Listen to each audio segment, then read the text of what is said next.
For the past year, I've been making videos between assignments, shifts, and way too many midnight gaming sessions, fueled by nothing but coffee. Come learn from my journey, or at least laugh at my mistakes, as I share tips from my experience of managing everyday responsibilities while creating content. I'm a blondie, and this is the tale of your average demon girl trying to grow her VTuber channel. 1. Getting started. My 2-year planning fail. Yes, you read that right. I messed up for 2 whole years before starting the channel you are currently watching. And honestly, I'm not ashamed. That experience taught me a major thing. Have a strategy, but don't overthink it. Back when I first set out to become a VTuber, I wasted precious time brainstorming a flawless backstory and a gorgeous eye-catching model. That wasn't so eye-catching because I didn't have the skills or budget. And guess what? I never got a single video out. Why? Because it wasn't me.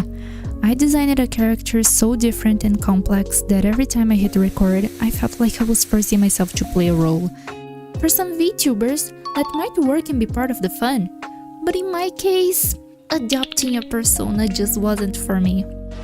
Things only started to flow when I said, "Flop it!" and created a character that actually reflected the real me. With a few extra quirks sprinkled for spice, of course. I mean, come on. I was almost a cat girl. I still love cat girls, but can you imagine me as a cat girl? Nah. The sassy demon energy fits me way better. Don't believe me? Just watch the sheer pettiness and chaotic energy in my gameplays. And I know what you're thinking. I could be a sassy cat. But I'd rather be a devious demon in a human disguise any day of the week. Back to the topic. It was only then that I actually got comfortable to record, and the real ideas for this channel started coming together back in 2023.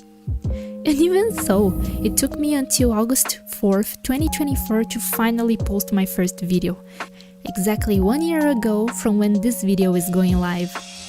Now, don't get me wrong, it is very important to have a plan. Make a persona you vibe with and use a model that makes you happy. You can use pre-made models, assemble it on Vroid, or draw it yourself. Just don't let the preparing process overwhelm you. Planning should be a step to help you, not hold you back from making the content you want to make. If you're in a similar situation like I was 2 years ago, don't wait around trying to perfect every little detail. Build what you can now and tweak the rest as you go. 2. Scheduling. Struggles to watch out for. Like many people starting out with content creation, this channel is a passion project I juggle alongside my job, college, and everything else that comes with being a fellow young adult in this realm we live in. Naturally, my first challenge was scheduling. And honestly, it still is. What works for me is splitting the month into 4 to 5 weeks, picking a consistent day for posting, which I'm still testing out the options by the way, and then aiming to record and edit 1 video or short every weekend. That way, I avoid feeling overwhelmed and still end up with at least 4 posts a month. Look, I wish I could say I have the secret formula to optimize your schedule by 110%. Unfortunately, everyone's daily life and priorities are different, so my best advice is, please, whatever you do, beware of burnout and don't sacrifice your well-being for content. I've been there. Early this year, I was on a roll, recording, editing, and posting videos back to back, until life threw a curveball that knocked me sideways. Suddenly, all the hours I've been dedicating to content creation vanished, replaced by new responsibilities. Did it suck to slow down? Absolutely. Did I feel guilty, especially after the huge spike in subscribers I had just gotten? You have no idea. But if I had pushed myself harder, the quality of my videos would have dropped drastically, my health would have taken a hit, and my performance at both work and college would have gone downhill too. I wouldn't have been able to show up fully in any area of my life. And I don't know how about you, but I'll take quality over quantity any day. If that's not a good enough reason for you, I get it. But take it from someone who hit a real low because of stress in the past. Prioritizing mental well-being isn't just important, it is a necessity for anyone to function and for any project to thrive. If you are a small creator, consistency does matter, and putting in the effort is important. But slip-ups happen. Don't beat yourself over it. Most of us aren't doing this as a full-time gig, and our audience will most likely understand that. This isn't our bread maker, it's our creative outlet. Speaking of creative outlet, drop a comment below and tell me your current or biggest content creation struggle. I need to know I'm not alone here. 3. Content choices. Navigating your creative options. As I've shared in the past, I created this channel to share my passion for games and hopefully brighten someone's day. But maybe you're not into games. Maybe you're all about reaction videos, covers, cooking, editing, or something completely different. That's fine. Whatever your niche is, my biggest tip would be make videos of something you like. And I mean it. I bet you heard this one a lot, but it's true. Viewers can tell the difference between content made with genuine passion and content posted just to follow the latest trend. And don't get me wrong, following the hype can be a smart move. Hell, I nearly did it myself when Misside dropped, if it wasn't for my limited budget and my also fabulous scheduling skills that doomed my plans. But here's the thing. Sometimes it's just nice to create something because you genuinely want to. Misside is still sitting on my wish list because I'm excited to explore the story one day. But for now, I have other games lined up to play first that are resonating more with me. So don't be afraid to record that forgotten retro game, break down an old school anime plot, or cover a classic nobody remembers. Who knows? You might end up starting the next big trend yourself. Speaking of hits and trends, let's break down the pros and cons of chasing them.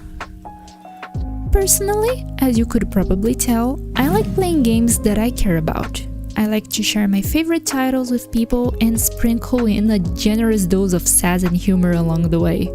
Which means I don't always chase the big hit of the moment like everyone else.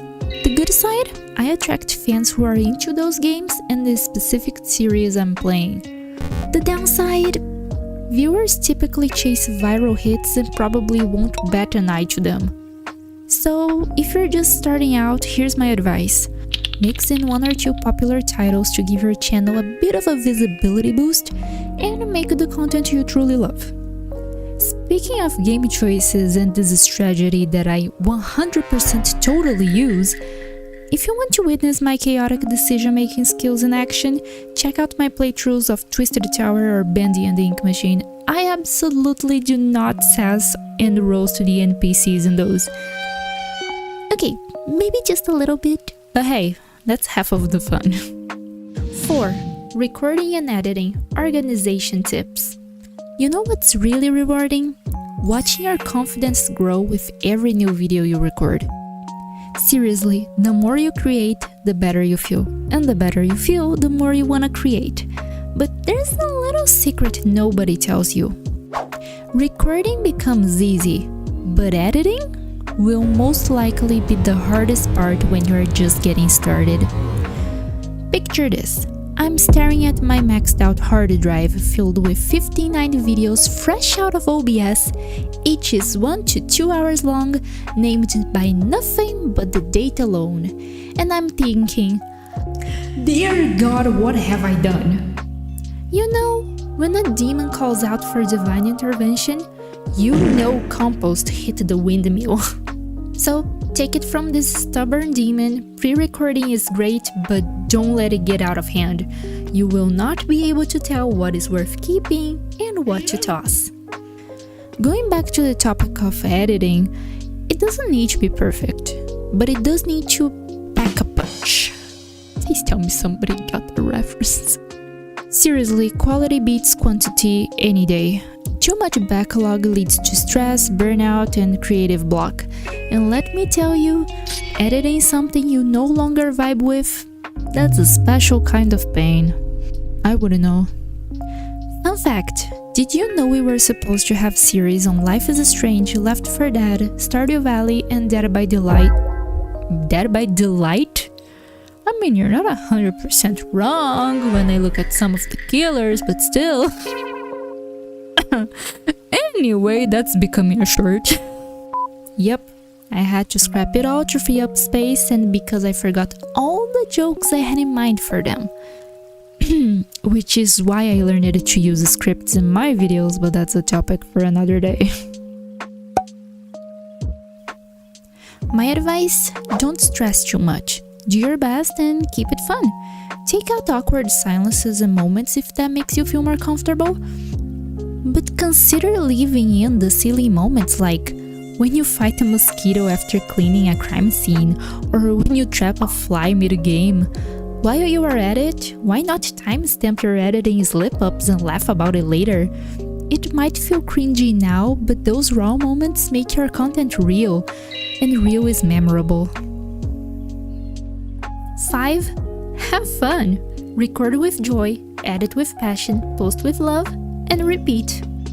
At the end of the day, whether you're chasing a career in content creation or like me, as of this moment this is a passion project, remember to have fun.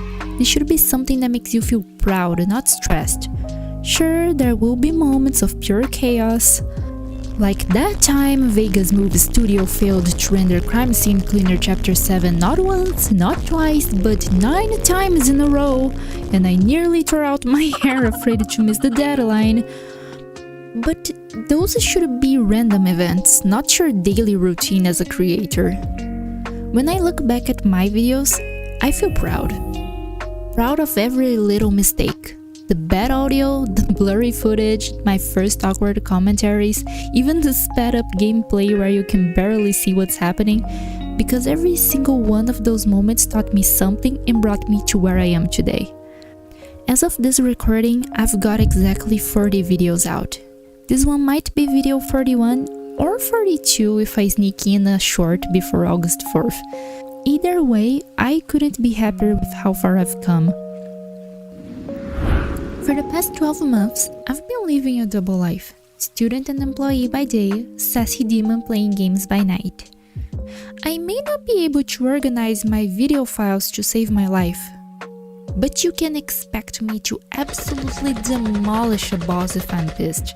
This hellspawn has been gaming since she was 5, and she's very proud of it. Think hell for gaming parents, am I right? If you survived this whole video in one piece, you are exactly the kind of person I'd like to have here with me in our corner of the internet. Hit that subscribe button for weekly gaming content and funny stunts relatable to even non-gamers. All made with care by your chaotic blonde demon. Hopefully, I'll see you next video. Thanks for watching and for an amazing first year. See you soon.